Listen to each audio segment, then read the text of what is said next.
Hello, and welcome back to IllumiNation, the Disney Lorcana podcast. My name is Max. And I'm Sam. And we are back at you, episode 42 this time. 42 times we've been yakking at you. Appreciate you all being here. If it's your first time, welcome on in. If you've been here before, welcome on back. This episode, we are talking about brewing decks. It's a brand new meta. On its way now, right? Set champs are over. I don't think there's any more really big tournaments on the calendar anywhere for set 8 at this point. I think we're all going to take a little bit of a breather. Yeah, a couple weeks. We're all anticipating, bemoaning maybe, some of the reprints and the new cards from Fabled that have been coming our way. So we want to take this opportunity now that all eyes are going to be on this new meta to talk about where the heck do you start when the brand new meta occurs. We had a small version of this sort of happen not too long ago around the time that Hiram and Fortisphere got banned, and we touched on some of these things, but we never actually took an entire episode to talk about the concept of brewing. From set to set, I would say that there were some stalwarts in terms of deck archetypes and frameworks that survived and moved on. I'm looking at you, Amber Steel Song. We kind of picked out some new cards that we thought would be good and tried them in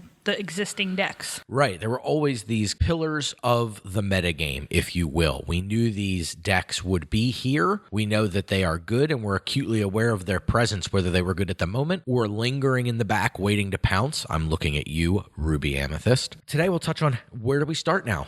There's so much of the metagame that has now eroded away with the rotation of sets 1 through 4. So what the heck are we going to do? We're going to break it down into a few steps and then make some predictions about the specifics that we think are coming, or at least that you should probably be aware of. And then we're going to give you some other advice and some other words to round out the episode. So first and foremost, step 1, what is going to be the default best, most, I don't want to say aggressive, but most efficient, most streamlined deck that is going to exist post-rotation? To my mind, there are 2 decks that I think of as the level 1 big bads that we need to be thinking about. And if you're building a deck, you should be considering one of, if not both of, these 2 decks. And if your deck cannot easily, I wouldn't say easily, but if it can't consistently, at least I'd say you want to be a little better than half the time, able to dispatch these decks, I would say you need to reevaluate some card choices in what you're playing. And those 2 decks are both Amber. Amber Steel, likely aggressive, could be a little bit more mid-rangey. And I also think that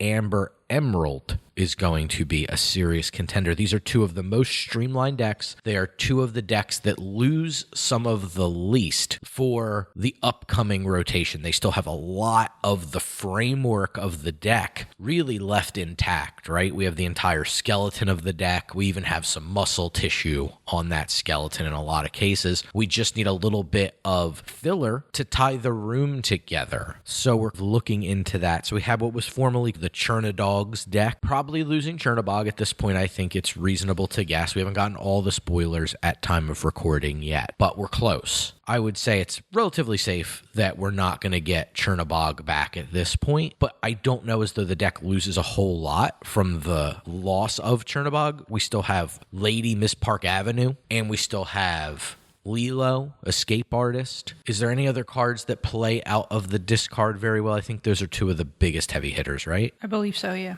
Yeah, so I think that deck is going to be a framework for a lot of Amber Emerald archetype. Yeah, I think we are already seeing a lot of people dropping Chernabog as well. So I think the deck is going to be able to work. Yeah, a lot of people were playing like 0 to hero or just in time in an attempt to put out Goofy with Ward very quickly to try to protect everything, which is a really interesting approach. I think that coming up with some good end game strategy is what the deck probably needs, because that's what Chernabog represented. Mm-hmm. But I don't think that it needs it so desperately that it wouldn't exist anymore. And then probably Rapunzel would be the other major thing we're losing from that deck. Definitely. I think Rapunzel is likely not coming back, at least in this set. And I think that we're going to feel that pain a little bit. Julieta stepping in to try to do as much good work as she can. But I think that when you're 1/3 of the card draw of a single card, it makes it a lot harder. Yeah. And we could always see like Invited to the Ball coming into that deck just for a little bit of extra card draw. Yeah, when we were first testing this out, before it became Churnadogs, when it was just kind of the Amber Emerald Dog deck, I was testing this with 1 or 2 copies of Invited to the Ball. For a while, I was doing just the famous one of, because it would never whiff. It was 59 characters, 1 Invited to the Ball, so we definitely could see that. The Amber Steel aggressive deck is going to be quite good as well. Still leaving behind a lot of very strong cards. The 3-drop Lady, obviously coming up in this deck as well. We have Penny, Bolt's Person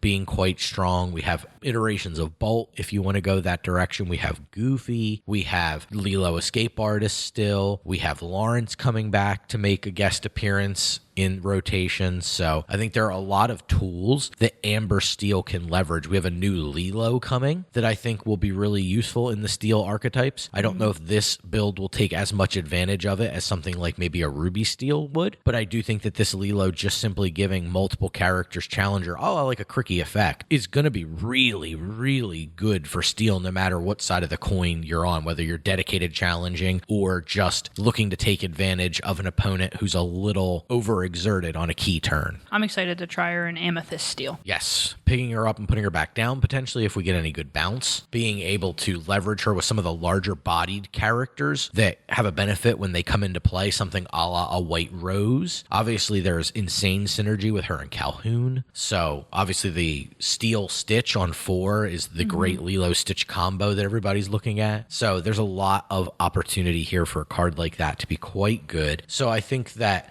these 2 decks are going to be kind of the baseline aggressive decks. They lose some of the least in rotation, which makes them pretty strong choices to start with. So I would say my message is not you have to play one of these decks if you want to win. It's you need to be aware these decks exist, and you need to be able to have a game plan that can effectively beat these decks. So I'd say if you're winning about half your games on the draw and a little better than half on the play, you're in a good place. I want to see the deck be able to not be completely reliant upon the dice roll in order to be the right choice when I'm testing. So that's the step 1. There are times in a meta where we could see a singular card that's so powerful or a singular synergy that's so powerful it could define a format. I don't think we have that scenario happening this time. I do think that there is a singular card that has my attention very specifically, and I do think that this kind of leads us into what is step 2, and that is try to find a deck that effectively beats the step 1 deck. So if we think that the aggro decks are going to be the best decks out of the gate because they're not losing a lot and they're very streamlined, they have a great card velocity, they do a lot of effective things, then we need a deck that beats that. Traditionally, in trading card games, I'm sure everybody is getting to know this at this point, if you have an aggro deck, you're going to want to counter that typically with a mid-range deck. And I think that the mid-range decks to beat are going to be Amethyst, which is not atypical of Lorcana at all. But I think there's one card, and you'll have to give me the full name of it because it's in front of you, but there's one specific card that I think is going to end up defining, at least in the very early part of the metagame, what a mid-range deck is. Sam, what's this card? It's Dumbo, 9th Wonder of the Universe. Yeah, it is. And if you don't know what that card does, it's a 4-cost inkable character. He's a 3/3 evasive that has exert this character, pay 1, draw a card, and gain a lore. Also, making history. Your other characters with evasive gain also the same thing. So exert, pay 1, draw a card, and gain a lore. Yeah, for the cost of a 4-cost 3/3/1, it's a fine stat line. It's got evasive. Okay, now we're talking about something like a little worse than the Rider, the common from, I think it was set 8 or 7, one of the two. It's an Amethyst common 3/4/1 evasive. So it's like, okay, Dumbo is just worse than this card. Right, that is true. But the ability to turn all of your evasives into card advantage is crazy. Now, usually the tension is card advantage, or do you want to gain a tempo advantage and push yourself towards winning the game? That's what the usual tension is. We see this with songs. In order to sing a song with a character, you are giving up lore that wins you the game, but you are saving ink resources that let you add to the board to further a long-term game plan. I would have expected this Dumbo to exert, give all your evasives, pay 1, exert, draw a card. That's still insane to me, but the fact that you also push towards winning the game when you do this is crazy. This card does a lot of heavy lifting. It generates a ton of card advantage, and it doesn't put you behind in the game on multiple resources by doing it. You're not taking time off from gaining lore to gain cards. You're doing both at the same time. So any evasive character that natively quests for one, if you have one extra ink on your turn, you can turn that into a card, which is bonkers. And I think that this evasive style deck, whatever color Amethyst is going to pair it with, there are some really good options across multiple different colors. Probably just not Amber, honestly. It's the only one that doesn't have that evasive or evasive on your turn ability. So it's probably the only color it really doesn't pair well with. So I think that that's a lot to like in any color, probably to pair it with minus Amber. I think you're going to see these Dumbo style evasive decks ruling the mid-range turf because they could just draw so many cards, and they're such a pain in the neck for a lot of units to take down because of that evasive keyword. We're going to see a lot of air fights, which hasn't changed much, honestly, in Amethyst since the popularity of one Shadow Finder. I don't think that will have changed too much. I think we're just going to honestly see more of it, so it needs to be a thought going forward that this is going to be a strong mid-range choice. So you want to be testing synergies, right? Like a lot of the testing that's going to happen in the step 2 for Sam and I is going to be pairing Amethyst cards in some package, right? We want to find like the best Amethyst packet. So a line to me that stands out very clearly is Genie on 4, and then Dumbo on 5, and then with the extra ink there, right, because it's now the 5th turn, we're going to use that extra ink to exert our Genie and immediately convert into a card. Early in the game, I don't mind giving up that second lure from Genie. I think that that card is worth more than that lure at that point in the game. Obviously, as the game goes later, that equation changes drastically, where I'll take lure above almost any amount of cards if it lets me close a game out sooner. But in the early part of the game, I don't mind that. And there are plenty of 4-cost evasives that we can pair that same combo with. It's just the idea of being card neutral through the entirety of that 2-card line is very, very strong. And in some colors, we have even cheaper evasives that you might not even be losing out on that lure. Right. Like if you were to pair this with Emerald, you can start on turn 1 with your evasives, right? We can start off with a little gift for Hercules, and we can roll right into everybody's favorite bird, good old Diablo. The 2-cost Diablo with Challenger 2 and evasive, we can roll right into our Go-Go. Go-Go is another great choice, right? If you don't mind playing Go-Go on 2, that's a totally fine choice there. A number of 3-drop options for you that have evasive, including the new Dumbo that can give something else evasive. If you're not lucky, maybe you're starting off on Curse Merfolk. Let me just give my Curse Merfolk evasive. Little questy quest going on. That's great. And then we can start exerting things once the 4-drop Jumbo comes down on turn 4 or later and start drawing more cards. The evasive strategy gives you a lot of really good bodies for challenging things, and the fact that you can take those bodies and convert them into cards is great. You can use something like, if you were to pair it with Ruby, the Moana. Great card to pair this with. I'm either challenging with the Moana and giving something else a pump if I need to deal with my opponent's board, or I can use them to convert into cards. So for Sam and I, this is a very, very promising and looks like it's a very powerful mid-range strategy to help overcome the level 1 or step 1 aggro decks that are going to come out with big heavy hitters. So I think that that's really effective things to be thinking about in that regard. Then obviously step 3 is test, right? We're going to need to test. And I really want to call out not being afraid to test things that you think might stink. Like there is definitely a part of me that wants to play some kind of a red-green deck that is using hypnotic deduction to put songs back on top of my deck so that I can sing with Powerline and then sing that card I put back, right? I could put back the worst card in my hand in a Pirate's Life, then use Powerline's second ability to reveal that crappy card and that'll go away, and then I'll sing that Pirate's Life, and whatever song I'm singing will give me the additional benefit of my opponent loses 2 lore and I gain 2 lore, which is fantastic. Yeah. So will it be good? I'm willing to wager it won't be.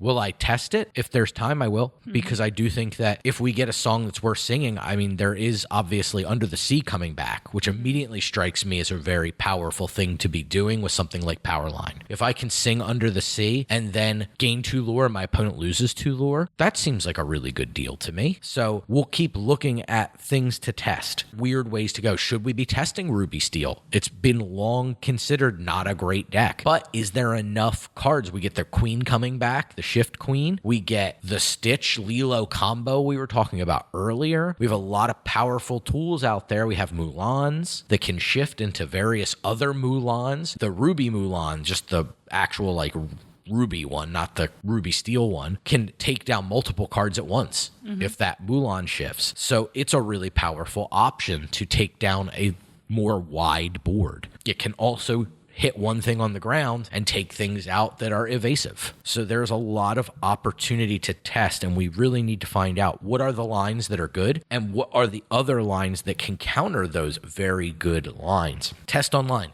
Test with your friends, print things out, jot it down on a piece of paper, shove it in a sleeve, and just practice. That is really what you need to be doing at this point. I would say definitely build one of these, or if not both of these aggro decks. Even if you don't want to play them, that's okay. You just need one of the two of you to take turns playing the deck that nobody wants to play or whatever, and test against the other deck. Then once you're confident the decks you're testing, like, I'm having a pretty good matchup against aggro, let's play both of our brews against each other and then battle back and forth that way. Don't give up immediately on the level 1 decks either. They could definitely be just the best decks out of the gate. It could just be several weeks until we find a strategy that breaks up something very, very good. These decks all have insanely strong play patterns in them. So being able to take advantage of those, really smart. Also, don't dismiss the 2 best decks thinking that, well, everybody's going to be doing it. We can't beat it. You got to join it, right? It's got to be a consideration. You only have so much time to test, right? Some of these early pre-release tournaments take place the weekend the set comes out. So if you're going to play in a constructed event, and I got to stop now to give a shout out to our good friends at the Forbidden Mountain, who are holding a ridiculous event the Saturday after the set comes out. I think it's August 30th. And they are pairing up with one of our other favorite places to play, Encounter Comics and Games. And they are coming together, a bunch of vendors, all coming to one really big event that is happening the day after. It's core constructed, which obviously would be with the new rotation in place. Everybody's bringing their best ideas and their most ambitious hopes to try to take down this multi-case tournament. It's going to be huge. So if you're in the greater Philadelphia area, the tri-state area, if you're from around Delaware, New Jersey, Pennsylvania, if you're in that area, New York, anywhere around there, it's probably worth the pilgrimage down to check this tournament out. Really big shout out to the Forbidden Mountain for putting on such a cool event. I'm happy to see something like that in our neck of the woods. Yeah, it's definitely exciting. So we'll be testing for sure. So I think that our predictions are pretty straightforward. I think we've been pretty transparent about how we think the meta is going to go, but I know a lot of people are looking at testing some amber cards like the Circle of Life. It's a very exciting, our first legendary rarity song. Yeah, I'm excited for it. Not to play it, just I'm excited for it. It's a strong potential card, so we'll see what people can make of it. Being able to use the steal ability to draw a card and discard a card, and then use the Circle of Life quickly with singers to get back something like the gigantic Mickey Mouse is a really cool idea. That big Mickey Mouse is scary, so you never know what will be really, really good.